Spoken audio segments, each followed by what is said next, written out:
야, 그 국힘의 주말에 며칠 동안은 새벽 3시, 4시니까 뉴스를 못 실시간으로 못 따라하셨죠? 3시, 4시엔 자야 되잖아요. 자고 일어나면 상황이 바뀌어 있고 또 바뀌어 있고 그래가지고 네. 참 이 사람들은 윤석열 전 대통령 밤에 비상겸 선포해가지고 국민을 놀래게 하더니 그걸 배웠나 봐요.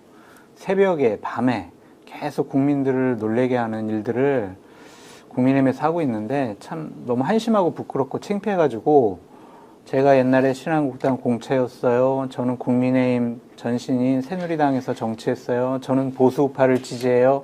이렇게 얘기하기가 너무 부끄러워요. 참 창피해요. 아니, 그리고 그런 얘기를 제가 그 SNS에서도요, 뭐, 김혜지 의원이라든지, 네. 또는 원외지만 당협의 뭐, 화문경 씨라든지 많은 사람들의 SNS를 봤는데, 아니, 어떻게 선거운동을 하라는 거냐, 그러니까요. 도대체. 그러니까요.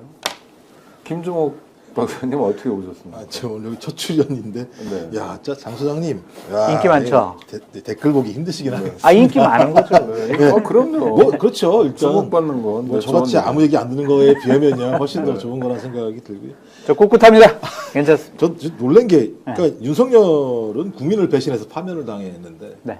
국민의힘은 또 당원을 배신하는 행위를 해서 당원들한테 응징을 당하게 되네요. 근데 이제 저희들 고민이 그런 거죠. 이거 몰랐나? 사람이라면 당연히 알았을 거 아니야? 알았음에도 불구하고 이렇게 했지? 이렇게 하는데 이유가 있을 거 아니야? 그러니까 비상식적인 행위를 하는 데는 그 이유가 뭐가 있을까? 저희들이 유추했던 게, 야, 이거 대선은 어차피 지니까 그렇죠. 당권을 잡아야겠는데, 네. 당권을 확실하게 잡자. 우리가 완전히 싹 끌어안아서 뭐 주변에서 아무리 욕을 하더라도 하자라고 해도 이해가 안 되는 행위를 죄송합니다. 아니, 이제 착한 분도 이해가 안 되나 봅니다. 제가 볼 때. 그래서 그런 일이 벌어진 것 같아서 제가 볼 때 여기에는 우리가 해독하기 어려운 암호가 있는 것 같다. 그래서 그 해독하는 암호를 좀 풀어가기에는 시간은 별로 없는 것 같고요. 뭐 선거운동을 해야 되니까. 하지만 언젠가 풀어야 된다. 이걸 풀지 못하면 저는 대한민국 정당 민주주의, 정당 정치 한 축이 완전히 무너지는 거거든요. 저는 어떻게 예를 들면 진보의 한 축으로만 정당이 갈 수 있겠어요? 왜냐하면 보수를 좋아하는 국민도 분명히 있기 때문에 좀 건강한 보수 정당들이 들어설 수 있는 기반을 만들어야 되는데, 그래서 어찌 농담처럼 얘기하면 쌍권이 진짜 건강한 보수 정당을 만들기 위해서 자기들이 지금 희생을 하는 건가? 우리 다 날라갈까? 이런 건가? 뭐 이게 농담 같은 얘기입니다만 저는 국민들이 보기에 진짜 볼상사납고 분노를 유발하는 일들이 그것도 새벽 사이에 벌어졌다라는 좀 참담했어요, 전 개인적으로. 제가 궁금한 건, 네. 한덕수가 만만하니까, 네. 만만한 한덕수를 통해서 쌍권이든 뭐든 당권을 계속 유지한다라는 작전 같아 보여요. 맞아요. 그런데, 아니, 김문수도 만만해 봤다가, 막상 상황이 생기면 만만한 존재가 아니잖아요. 한덕수라고 쌍권이 원하는 대로 호구가 될 거냐. 이거는, 그게 한 이유일 수 있고요. 아, 네. 그게 가장 큰 이유일 수가 있고, 또 하나는 윤석열 전 대통령, 그리고 용산에 있는 대통령실의 참모들, 그런 사람들도 그냥 한덕수로 가자라고 어느 정도 합의를 본 것이 아닌가, 좀 그런 생각도 들고요. 또한 뭐 윤핵관들이라든지 쌍권이 자신들의 당내에 대한 권력, 주도권, 기득권 이것을 유지하기 위해서 상대적으로 정치에 욕심이 없고 정치력이 없고 또 정치를 할 생각이 없는 한덕수를 내세우게 되면은 자신들의 주도권은 계속 유지할 수 있다. 그 이유가 가장 커 보입니다. 그러니까 이해 못하겠어요. 아니, 저는 김문수도 그런 것 같아 보였는데, 네. 막상 후보 자리가 눈에 아른거리니까 확 바뀌잖아요, 사람이. 아니 김문수 스토리가 있잖아요. 옛날에 네네. 박정희 시대 때 그렇죠. 고문에도 굴하지 아니, 근데 않고. 한덕수도 그러지 않을까요? 근데 뭐 이분은- 지난번에 김문수랑 둘이 저 상중계 대담할 때도 으악 막 이러고 그러는 게 여태까지 보여준 한덕수 모습은 아니잖아요. 다시 이야기하면 권력 앞에서 네. 다른 모습, 그러니까 누군가가 자기들 마음대로 컨트롤이 되는 것만은 아니지 않나. 근데 이럴 수는 있죠. 김문수 후보 같은 경우에는 대선에서 떨어져요.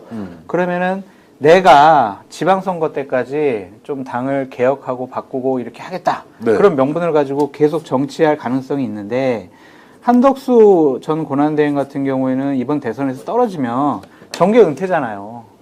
그러면은 쌍권, 윤핵관들은 자신들의 권력을 계속 유지할 수가 아니, 있겠죠. 그러니까 제가 여쭙는 건 김문수는 계속 가는데 한덕수는 왜 계속 간다고 생각하지 않나? 정치를 안 해봤으니까요, 이 사람은. 아니, 그냥 관료만 해봤으니까. 그러니까 이제 욕심이 생기고 내가 드디어 그래? 당권을 먹는 거 아닌가?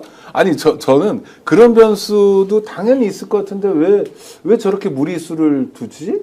그러니까 한덕수는 정말 그냥 호구이기 때문인가? 그거랑 또 하나가 있어요. 네. 제가 그냥 그저께까지 확인을 했는데 한덕수가 나오면 이길 수 있대요, 진짜로. 아, 네. 네, 진짜로 프레임을 바꿀 수가 있고 뭐 이재명 후보에 비해서 상대적으로 통상, 무역, 외교, 협상 뭐 이런 것들은 더 뛰어나니까 관세 이 문제 해결할 사람 한덕수밖에 없지 않냐. 그래서 프레임과 판이 바뀐다. 그 진짜로 이긴다는 거예요. 네. 그래서 그게 가능하냐? 아무리 생각해도 난 이해가 안 된다. 그래도 저 사람들이 집단적으로 최면에 걸려 있는 것 같았다. 그런 생각까지 들더라고요. 이길 수 있었다. 네. 그러니까 저는 그게 윤건이면 이해를 하겠어요. 왜냐하면 강서구청장 선거 때 마찬가지 자기들이 이긴다고 말도 안 되는 얘기했었고 총선 때 같은 경우 자기들이 이길 것처럼 생각을 했었던 사람들이었잖아요. 그래서 막 화를 내고 뭐 중앙일보 보도에 의하면 야 방송하지 말게 뭐 이렇게까지 얘기했다고 하는 정도의 상황이었는데 싼 거는 알 거 아니에요. 정치 하루 이틀 하는 사람들은 아니잖아요. 이번 선거 무조건 안 된다는 거 알잖아요. 아니, 상식적으로 안 되죠. 내란을 일으킨 대통령이 파면당했는데 파면당한 정당이 내란에 사과도 안 했는데 그 당에 있는 후보를 찍는다는 건 상상이 안 되는 거잖아요. 맞아요. 근데 이 쌍권이 왜 갑자기 김문수든 제가 볼 때는 한덕수는 제가 더 덕긴 겠긴해요. 근데 끝까지 그러니까 김문수가 됐을 때는 야 국민의힘 안 되겠는데 책임 당원들이 어떻게 김문수를 뽑지? 저 이런 생각을 했어요. 자, 그야말로 당원들까지 아주 거의 집단 체면이 걸린 상황이구나. 똘똘 뭉쳐있구나라는 생각이 들었는데, 거기다 더 밀어붙여가지고, 한덕수를 야밤에 단독 후보로 만들어내는 말도 안 되는 짓을 쌍권이 밀어붙였단 말이에요. 그러면 이게 쌍권의 의지일까? 저는 쌍권이 상식적으로 정치를 저렇게 오래 한 사람들이고, 특히 권영세 같은 경우는 그래도 그나마 좀 합리적이라고 얘기했던 사람 중에 하나였잖아요. 바뀌었어요. 권성동에 비하면. 근데 저걸 밀어붙이는 상황이고 나가면서도 뭐라고 그러냐면 단일화를 못해서 자기가 그만둔다고 얘기를 하는 말도 안 되는 망발을 하고 나간단 말이에요. 그러면 그 뒤에 뭐가 있다. 그러니까 쌍권도 어쩔 수 없는 뭐가 있지 않고서는 이 사태를 설명할 수가 없다. 그럼 쌍권도 어쩔 수 없는 뭐가 있을까? 제가 볼 때는 우리가 많은 얘기들 하잖아요. 저거 뭐 캐비넷 있나? 집단적 캐비넷이 있는 거 아닌가? 그래서 도대체가 내가 이 행위를 하지 않고서는 미래가 없다고 생각하지 않는 이상은 이런 행위를 안 하는 거 아닌가라는 거고 또 이런 일이 벌어지니까 계속 음모론적인 겁니다만 이재명 당대표의 후보에 대한 뭔가 테러가 있는 거 아니야 이런 얘기들이 막 흘러나오기 시작하는 일들이 벌어지고 있잖아요. 그러니까 이 얘기는 뭐냐면 국민 상식으로는 전혀 설명이 안 되기 때문에 이런 일이 벌어지는 거거든요. 아니 그냥 국민들이 아니라 두 분은 전문가시잖아요. 네. 그래서 아니 등장인물도 아시잖아요. 그러니까 한덕수는 오히려 좀 잘 모르실 수 있어도 김문수 그다음에 권 씨들 두 명은 다 잘 아시잖아요. 알죠. 그러니까 이제 우리가 포석을 둘 때 권영세는 어떻고 권성동은 어떻고 움직이는 펑이 있을 거 아닙니까? 근데 요번엔 굉장히 진폭이 컸거든요. 특히 새벽 3시, 4시는 너무 놀라운 상상력이었어요. 그래서 자꾸 궁금해요. 정말 왜 그러지?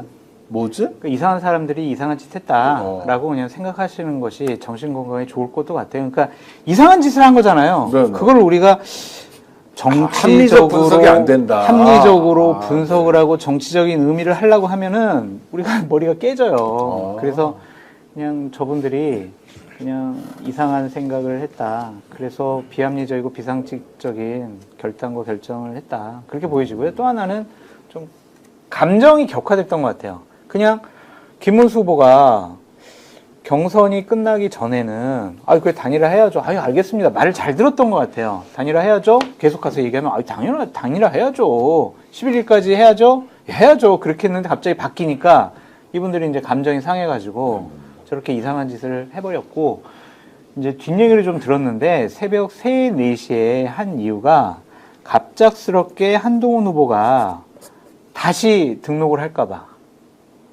그래가지고 이거는 딱 한덕수 후보만 등록을 하게 새벽 3, 4시로 시간을 정해놨다.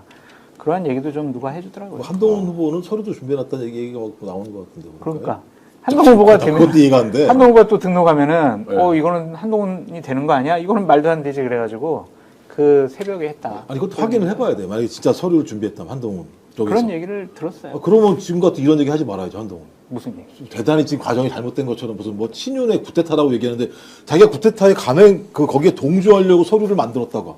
한동훈이 자기 입으로 얘기한 거예요. 친윤 구테타라고. 네. 이게 벌어진 게 근데 만약 서류를 준비했다면 자기도 그 국제타에 가담할 준비를 했다는 얘기밖에 안 되는 거잖아요, 결론적으로. 그거 되게 웃긴 거지. 앞뒤가 안 맞는 얘기 다 앉아 있는 거지. 또 그러네요. 또 아니 하여튼 그런 그 사람들은 좀 이해가 안 돼. 그런 아니, 얘기가 근데 지금 소문이지 말씀하신 팩트는 게 확인된 게 저는 아니니까.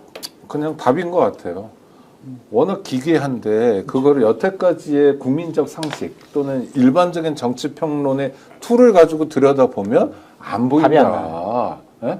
어떤 경우에서는 어떤 사람이 성질일 수도 있고 화가 났다일 수도 있고 뭐 김건희의 전화 통화일 수도 있고 뭐도 있고 이것저것 다 결합된 거에 당권일 수도 있고 뭐 되게 하여튼 여러 가지 요소인데 분석하려고 하지 마라.